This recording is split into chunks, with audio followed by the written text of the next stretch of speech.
Centuries of history told one story, but DNA just told another. The mystery of the princes in the tower has haunted England for over 500 years. Two young heirs vanished, and their uncle seized the crown. And if we were to put that to an ordinary jury, was Richard guilty beyond a reasonable doubt of killing his nephews in the Tower of London?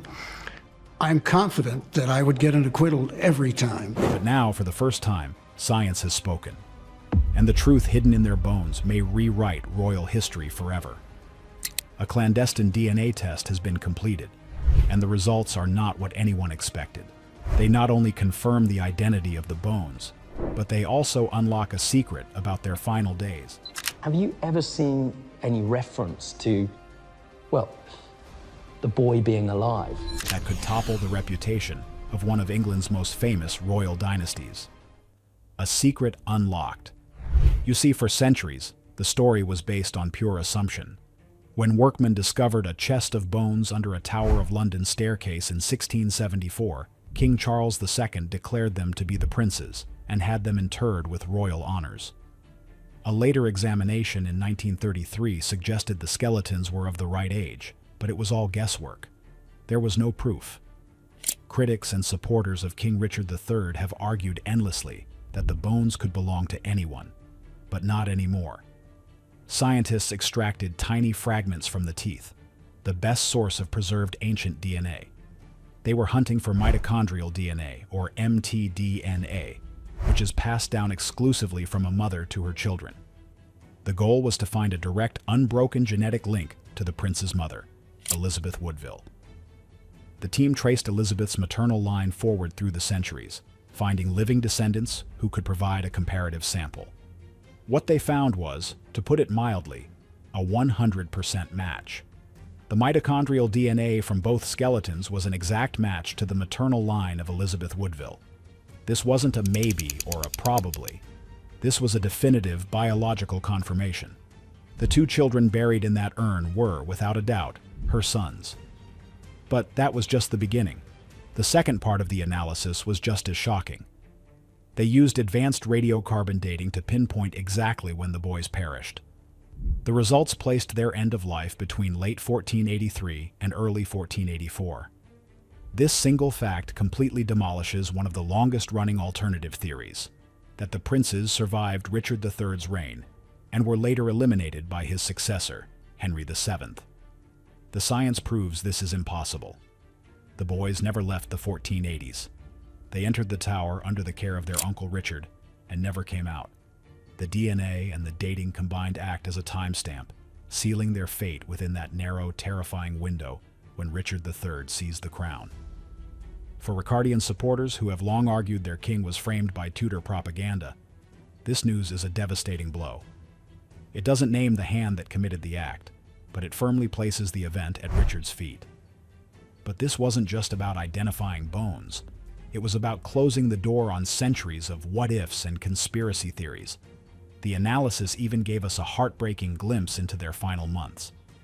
Isotope analysis of their bones showed a dramatic shift in their diet shortly before their lives ended.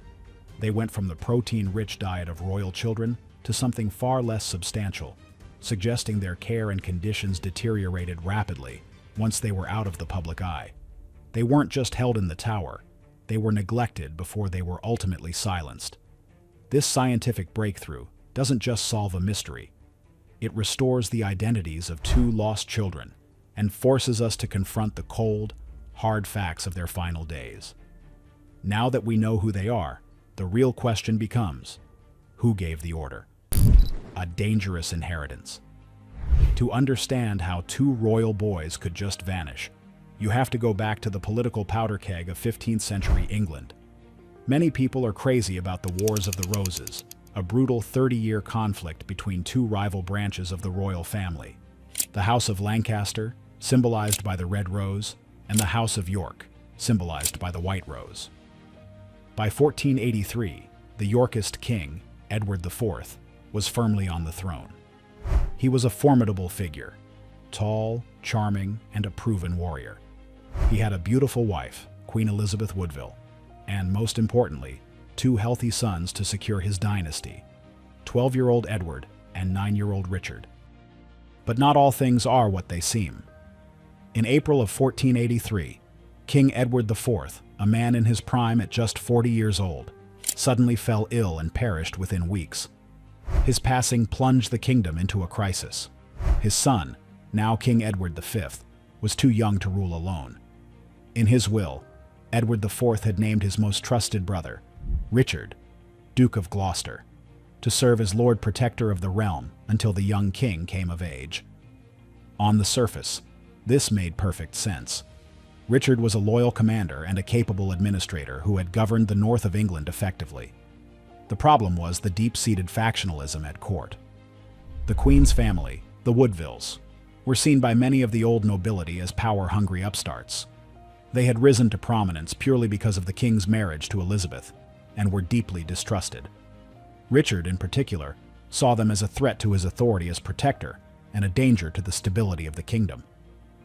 The moment the king perished, the two sides began to move against each other. The Woodvilles tried to rush the young king's coronation to end the protectorate before Richard could consolidate power. But Richard moved faster. Intercepting the young Edward V on his journey to London, Richard arrested the boy's Woodville guardians, including his uncle, Anthony Woodville. He assured the young king he was acting in his best interests to protect him from his manipulative relatives. Richard then brought Edward to London and housed him in the Tower of London. At the time, this wasn't necessarily sinister.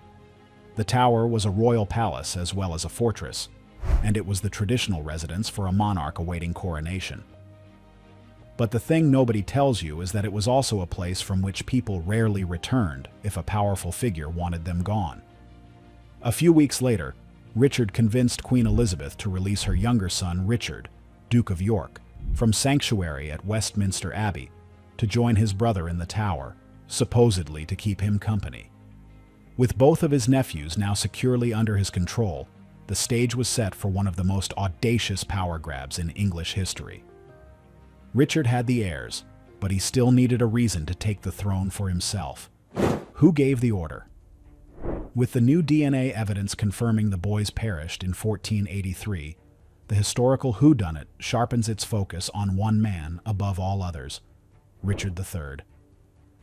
To put it mildly, his actions in the summer of that year were deeply suspicious. Once he had both princes in the Tower, he made a shocking move. He had a sermon preached at St. Paul's Cross, declaring that his late brother, King Edward IV, had been previously contracted to marry another woman before he wed Elizabeth Woodville. If true, this would make his marriage to Elizabeth invalid and all of their children illegitimate, thus disqualifying young Edward V from the throne. The Parliament, under heavy pressure from Richard and his allies, accepted this claim. In June 1483, they officially offered the crown to Richard. The two princes, once the future of England, were now declared bastards and became obstacles. They were living, breathing symbols of the regime Richard had just displaced. As long as they were alive, they were a rallying point for anyone loyal to their father's memory. Many people are crazy about the idea that Richard was a misunderstood king, but the facts are stark. He had the motive, securing his own crown. He had the means, total control over the Tower and its staff. And he had the opportunity. The boys were in his care when they vanished from sight around that summer. But was he the only one with a motive? What many overlooked is the role of another powerful man, Henry Stafford, the Duke of Buckingham. Buckingham was Richard's right-hand man during his rise to power. He was instrumental in convincing lords and commoners to support Richard's claim to the throne.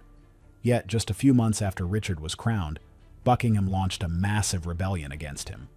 Why the sudden change of heart? Some historians argue Buckingham may have acted on his own, eliminating the princes to frame Richard, destabilize his new regime, and perhaps even seize the throne for himself, as he also had a distant claim to it. The theory goes that Richard may have ordered him to do it, and Buckingham, horrified, rebelled. Or perhaps Buckingham did the deed hoping for great reward, didn't get what he wanted, and then rebelled out of spite. His rebellion ultimately failed, and Richard had him executed for treason in November 1483, conveniently silencing a man who knew too much. Then there's the final and most distant suspect, Henry Tudor. He was the Lancastrian claimant to the throne, living in exile in France. Some have argued that he had the princes eliminated to clear his own path to the crown. However, the new radiocarbon dating makes this highly unlikely. Henry didn't invade England until 1485, 2 years after the boys had already perished. While their disappearance certainly benefited him, he even promised to marry their sister, Elizabeth of York, to unite the houses of York and Lancaster. He simply wasn't in a position to orchestrate an operation inside the Tower of London in 1483. The DNA evidence firmly points the timeline away from him and back toward the two men who held all the power in England at that moment: King Richard and his powerful ally, the Duke of Buckingham. The science has narrowed the timeline, but the shadow of the tower still holds its secrets, the legacy of the bones. So, what does this all mean? The people watching this are looking for a mystery, for possibilities, but the stark reality brought to us by DNA is that some doors have now been slammed shut. For 540 years, the disappearance of the princes has been a cornerstone of English historical debate, a story so potent it defined the reputations of kings and dynasties. But is this true? Are we missing a key detail? The thing is, this revelation forces a major reckoning. It's no longer a question of if the princes perished, but a confirmation that their lives were extinguished at the very moment their uncle took power. This changes everything for the legacy of Richard III. For decades, the Richard III Society and many revisionist historians have worked to rehabilitate his image, painting him as a loyal and effective ruler who was a victim of propaganda written by his enemies, the Tudors. They argued that the story of him eliminating his nephews was a lie concocted by Henry VII to legitimize his own shaky claim to the throne. But the DNA and radiocarbon dating flatly contradict this. While it still doesn't provide a signed confession, it makes it incredibly difficult to absolve Richard of responsibility. The boys, his own blood, disappeared on his watch at the exact time their existence became a threat to his crown. The burden of proof has now shifted dramatically onto those who would defend him. Furthermore, this discovery reshapes our understanding of the Tudor dynasty. Henry VII's claim to the throne was strengthened by the fact that the Yorkist heirs were gone. He didn't have to face a challenge from the true king, Edward V. The DNA proof that the boys were already gone by 1483 validates the Tudor narrative in a powerful way.